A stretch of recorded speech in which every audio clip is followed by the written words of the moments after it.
Pour commencer cette recette, préalablement, on a préparé le saumon. On l'a taillé en cubes de 3 cm de côté. Les parures, on les a pas jetées, on les a conservées et on les a taillées en petits dés. On va s'en servir pour la sauce. En ce qui concerne nos gros cubes, on va les réserver au frais. Maintenant, je prends un sautoir que je mets à chauffer avec un filet d'huile d'olive.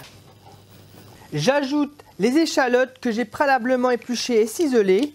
Je vais les faire suer pendant quelques minutes pour leur retirer leur âcreté et leur eau de végétation. Alors bien sûr, je vais prendre soin de ne pas les colorer. Ensuite, j'ajoute mes petits dés de saumon et je vais cuire 2 à 3 minutes. Maintenant, je déglace avec le vin blanc que je vais faire réduire de moitié. Je verse le fumet de poisson. Je vais encore faire réduire légèrement, tout simplement pour corser les goûts. Et maintenant, j'ajoute les tomates pelées. Voilà, je portais une ébullition. Maintenant, je vais baisser à frémissement et je vais laisser cuire pendant 10 minutes. Pendant ce temps-là, je vais pouvoir mettre en cuisson mes tagliatelles et on va les cuire jusqu'à ce qu'elles soient al dente. Donc al dente, c'est quand elles sont encore légèrement croquantes. Au bout des 10 minutes, je vais ajouter la crème et maintenant je vais porter à ébullition et je vais réduire vivement cette sauce jusqu'à consistance nappante. Voilà, là j'ai quelque chose de bien nappant.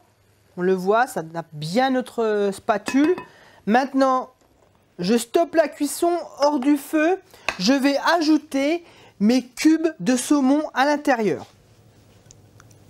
Je couvre et je vais laisser cuire environ 2 à 3 minutes. Maintenant, on voit que c'est encore quand même rosé, on cherche quand même à avoir une belle cuisson. Naturellement, on rectifie l'assaisonnement si nécessaire. Je vais ajouter maintenant les tagliatelles que j'ai préalablement égouttées. Délicatement, on va venir bien mélanger tous ces éléments.